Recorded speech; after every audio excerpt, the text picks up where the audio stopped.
제34회 공인중개사 기출 72번 임대차 문제입니다. 기본적인 내용들로 나오겠죠. 1번 목적물은 꼭 임대인 소유여야 되나요? 아니죠. 임대할 권한이 없는 자 임대차 계약도 계약 자체는 유효하죠.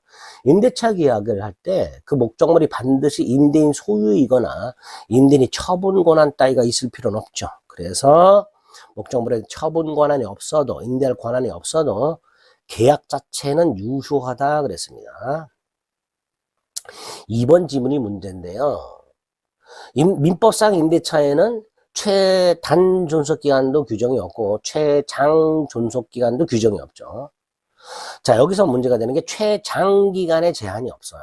지상권 같은 경우에 최장기간의 제한이 없기 때문에 영구무한의 지상권 가능하죠. 지역권도 영구무한의 지역권 가능하죠. 그런데 임대차는요, 계약관계예요. 임대차 계약을 하게 되면 임차인에게는 임차권이라는 채권이 생기고요. 채권은 본질이 소멸시에 걸려요.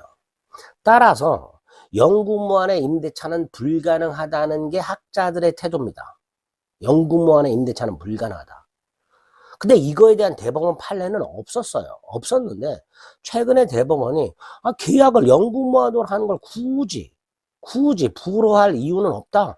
이렇게 판결한 게 하나 있어요. 그걸 냈지요. 다만 임대차 계약을 영구무한으로 정했다. 얼마든지 할 수 있다. 근데 그 임대차는 기간의 정함이 없는 거다. 이렇게 해석을 또 했어요. 그래서 2번 임대차 계약을 영구로 정했다. 할 수 있다 없다? 있다. 왜? 기간의 정함이 없는 임대차로 보고 각 당사자는 언제든지 해지 통고할 수 있지 않냐. 이런 식으로 논리를 끌어가는 게 판례입니다. 그리고 그 중에서 앞에 임대차 계약을 영구무한으로 정하는 것도 허용된다. 그거를 딱 따와서 출제를 했습니다. 근데 2번 지문은 틀렸다라고 생각하시는 분들도 있었을 거예요. 3번 임차인은 특별한 사정이 없는 한 필요비 상한 청구할 수 있죠. 근데 임대인이 필요비를 안 줘요. 그럼 그만큼 차임지급 거절할 수 있어야 되죠. 그죠? 이 차임이 뭐예요? 목적물 사용 수익에 대한 사용료잖아요. 근데 임대인이 수선 안 해줬어요. 그래서 임차인이 자기 돈으로 수선했어요. 그럼 당연히 임차인은 돌려달라고 해야 될 거 아니에요. 안 줘요. 그럼 그만큼 차임지급을 거절할 수 있어야 되겠죠. 2번하고 3번은 자주 출제되지 않았던, 2번은 처음 출제된 거고요. 3번도 거의 처음 출제된 지문이라고 생각하시면 됩니다. 4번 민법상 임대차가 법정갱신됩니다. 자, 민법상 임대차가 법정갱신되었을 때 첫째 전임대차와 동일 조건으로 갱신되죠. 두 번째 기간은 정함이 없는 것으로 보기 때문에 각 당사자는 언제든지 해지 통고할 수 있죠. 세 번째 제3자 제공 담보는 원칙적으로 소멸하죠. 4번이 명확하게 틀렸죠. 그래서 2번을 틀린 지문으로 고르고 넘어가셨던 분들은 4번을 발견하지 못하셨을 거고요.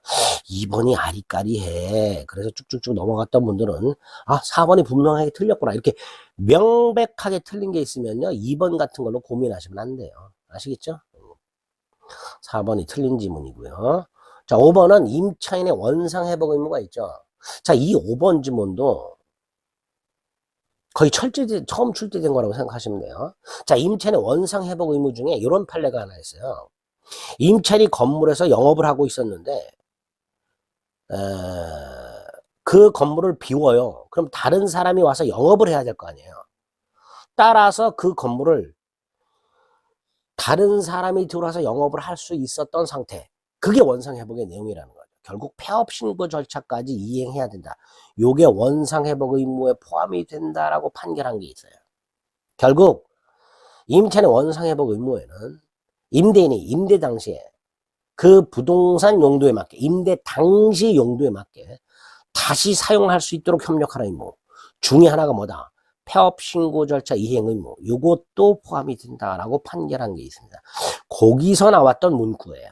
그거를 출제했습니다. 그래서 2번, 3번 하고요. 5번은 거의 출제가 안 됐던 부분에서 출제가 됐습니다.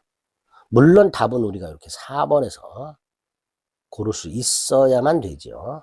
이제 2, 3, 5가 낯설다 보니까 이것도 많이 헷갈렸던 그런 문제 중에 하나였다.